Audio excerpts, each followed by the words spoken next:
Bien sûr, nous sommes restés encore un bon moment dans ce préventorium. Il fallait soigner maman, il fallait continuer nous soigner, de nous donner à manger. Et puis, nous ne pouvions à la fin rester indéfiniment dans cet endroit, n'est-ce pas? Il fallait bien songer à rentrer à la maison. Nous sommes revenus chez nous dans le nord, avons retrouvé la maison à Roubaix. Mais dans quel état? Il n'y avait plus rien chez nous. Tout avait été pillé, 100%, tout a été enlevé. Même le papier de tapisserie avait été déchiré des murs. On se demande pourquoi.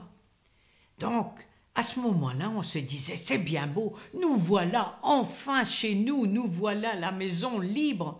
Mais comment va-t-on faire pour survivre? Nous n'avons plus rien. Les voisins ont été exceptionnels. Ils n'étaient pas bien riches, vous savez. Chacun amenait ce qu'il pouvait dans la mesure de ses moyens. L'un amenait un grand matelas, l'autre amenait une table, l'autre de la nourriture, un autre de la vaisselle. Tout était hétéroclite chez nous, on aurait dit un grand jour de braderie. Mais tout cela avait été offert avec tant de cœur que cela a réchauffé le nôtre. Et à ce moment-là, on se disait maintenant, papa va certainement ne plus tarder, lui aussi, à rentrer. Nous attendions. Et cependant, quelque temps après, nous avons appris par d'autres déportés qu'au moment de notre séparation d'avec papa, après Malines, maman et les 3 enfants sommes allés à Ravensbrück, eh bien papa, lui, avait été envoyé dans un grand camp d'hommes réputé très dur, toujours en Allemagne. Ce camp d'hommes s'appelle Buchenwald. Et donc papa était dans ce camp vraiment très dur, les hommes travaillaient péniblement, et cependant il a tenu le coup jusqu'au bout, nous ont dit ces déportés. Et ce n'est que 2-3 jours avant la libération de Buchenwald par les Américains que les nazis ont rassemblé un groupe de juifs qu'ils ont emmenés hors du camp. Et là, tout le groupe a été mitraillé. Et c'est là qu'on s'est rendu compte que plus jamais nous ne reverrions papa. C'était très dur pour nous, les enfants. C'était très dur aussi pour maman, qui se retrouvait veuve avec 3 petits-enfants à élever, tous de santé précaire. Nous avons connu des années tellement dures, tellement difficiles.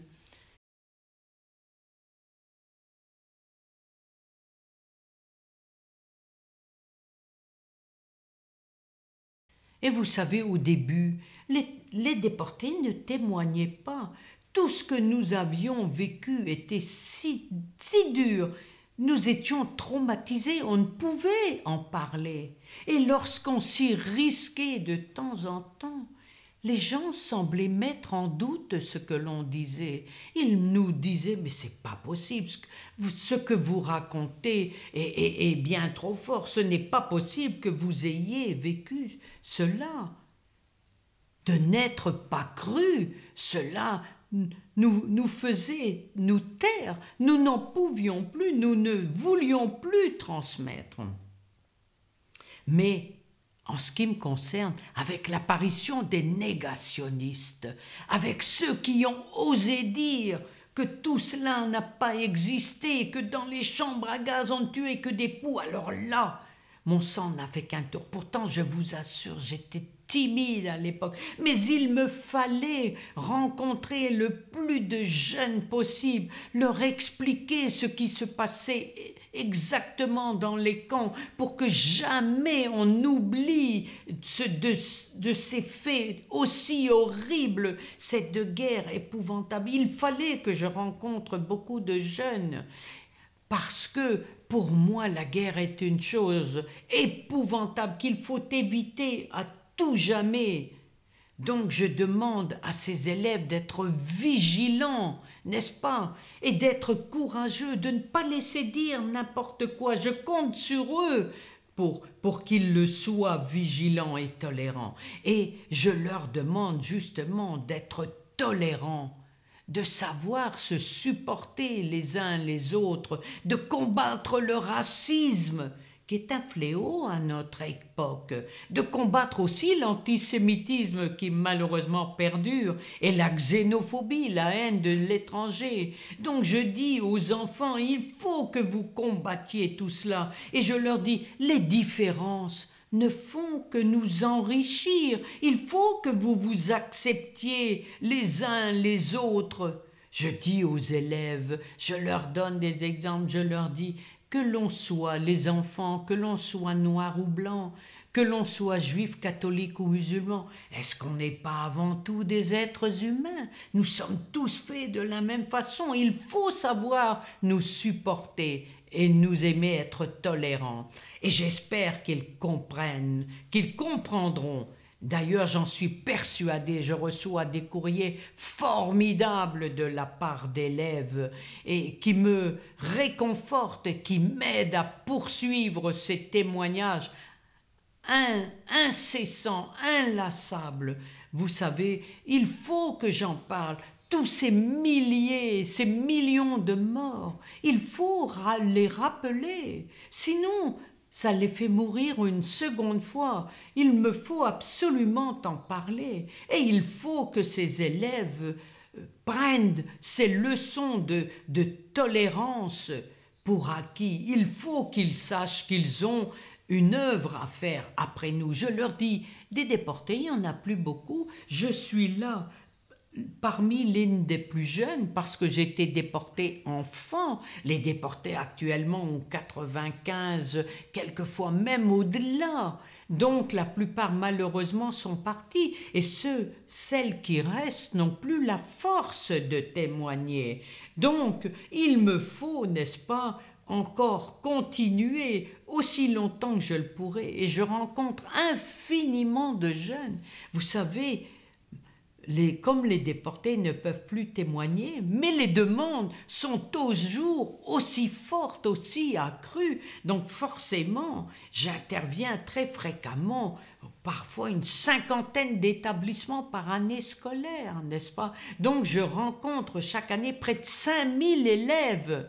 C'est important à mes yeux parce que grâce à eux, je leur dis, vous êtes la France de demain. Si vous voulez une France sans guerre, une France plus belle, vous en êtes capable. Il faut simplement que vous le vouliez. L'union fait la force et j'ai foi en eux.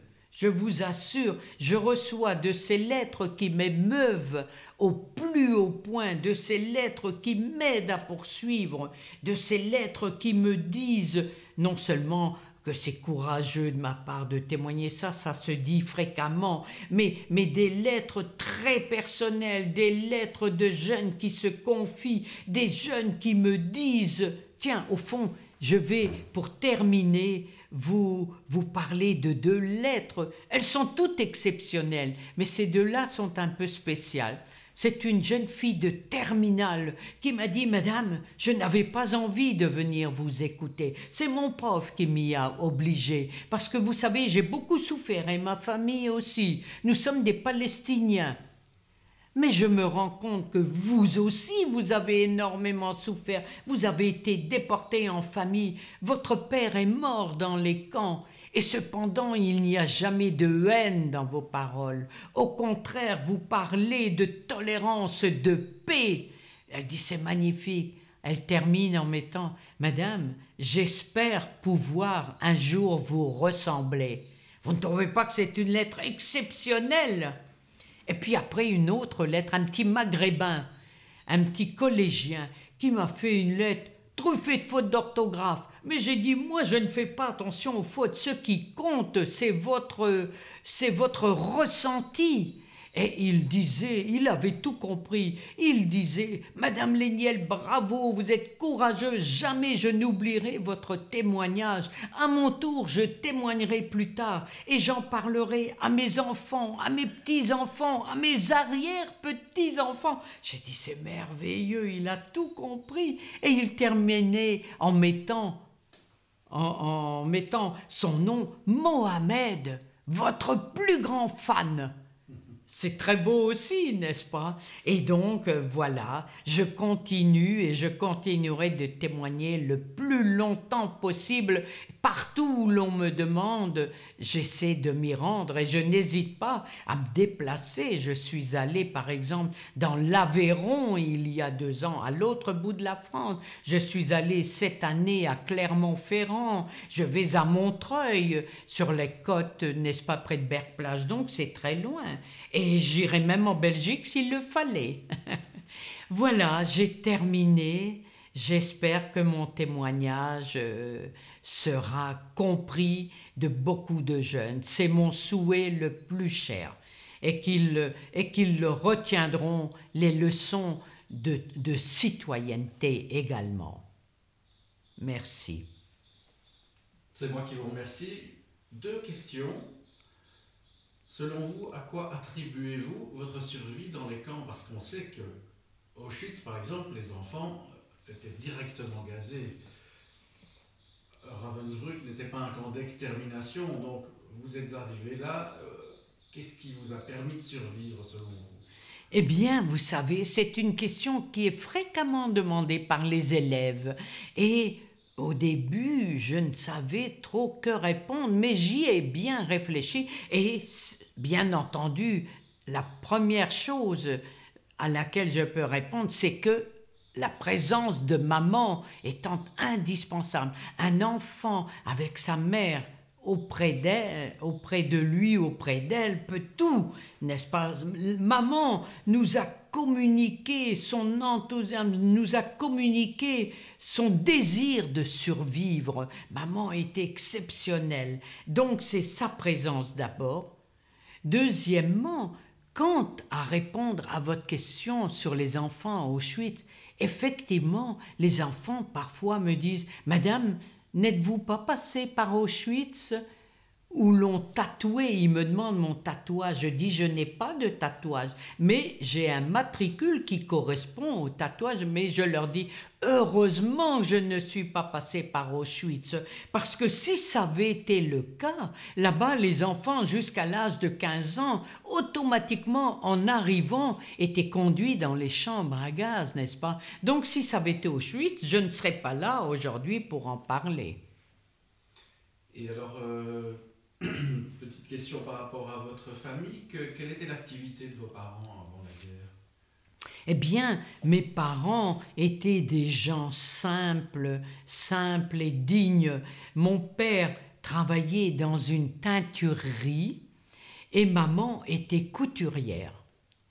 Et d'ailleurs, après-guerre, étant veuve avec peu de moyens, elle a repris avec courage ce métier de couturière et même a réussi à se faire une très jolie, très belle clientèle parce qu'elle faisait un travail impeccable, du sur-mesure, n'est-ce pas? C'était gratifiant pour elle. Est-ce que vous auriez encore l'une ou l'autre, un ou l'autre souvenir d'une anecdote propre à Ravensbrück?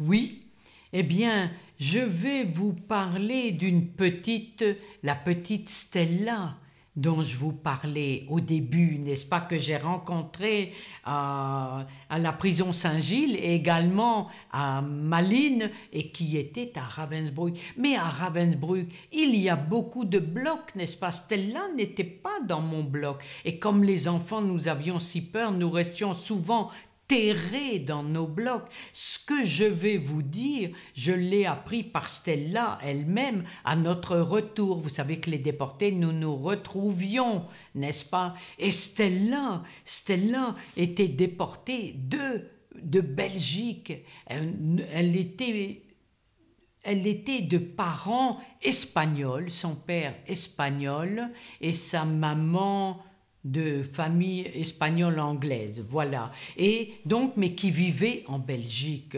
Et donc, Stella est arrivée à Ravensbrück avec sa maman. Sa maman était la dame si malade qui est décédée très vite, sa maman. C'était atroce pour cette petite, n'est-ce pas, de se retrouver seule dans le camp. Et je dis, aux élèves, la déportation est commune à tous les déportés, mais chaque itinéraire est différent. Nous, à la fin, nous sommes partis à Bergen-Belsen, ce camp horrible. Eh bien, Stella, elle, est restée jusqu'au bout à Ravensbrück. Et Ravensbrück a été libéré par les Russes. Et quelle coïncidence, n'est-ce pas? Eh bien, au moment de la libération, cette toute petite fille était perdue, ne savait que faire, où aller. Quelle coïncidence! C'est une déportée russe qui l'a prise par la main et l'a emmenée avec elle en Russie. Cette petite qui ne parlait que le français s'est retrouvée dans un pays étranger avec une langue qu'elle ne maîtrisait pas, comme ça a dû être dur pour elle. Puis par la suite, elle a été adoptée, n'est-ce pas, par une dame russe, et cette dame avait des enfants, garçons et filles, plus âgés qu'elle. Et une merveilleuse histoire d'amour est arrivée. Le fils de cette dame et Stella se sont épris l'un de l'autre quand elle était déjà plus grande, et ils se sont mariés, des années après se sont mariés. Stella a eu même 2 enfants. Mais le papa de Stella, qui était à Buchenwald avec le mien, eh bien lui a eu la chance de rentrer. Aussitôt il s'est enquis de sa famille. Il a bien vite appris malheureusement que son épouse était décédée. Mais quand il a su que Stella était en Russie, il s'est dit « je vais aller la chercher ». Et je trouve ça tellement émouvant. Ce père et cette fille ne pouvaient plus communiquer entre eux. Le père ne parlant que le français, la petite avait tout oublié. Stella ne parlait plus que le russe. Il fallait une interprète pour la moindre parole échangée. Je trouve ça très touchant. Et Stella étant mariée avec déjà un enfant à l'époque, elle en a eu un second par la suite, eh bien, n'a pas souhaité quitter le pays et elle est encore toujours en Russie. Et voilà ce souvenir de Stella qui me suit partout et que je rencontre fort heureusement, pas plus aussi fréquemment malheureusement, elle est de santé aussi déficiente, mais je pense que tout prochainement, elle va venir en France pour quelques jours et j'aurai l'immense bonheur d'être avec elle.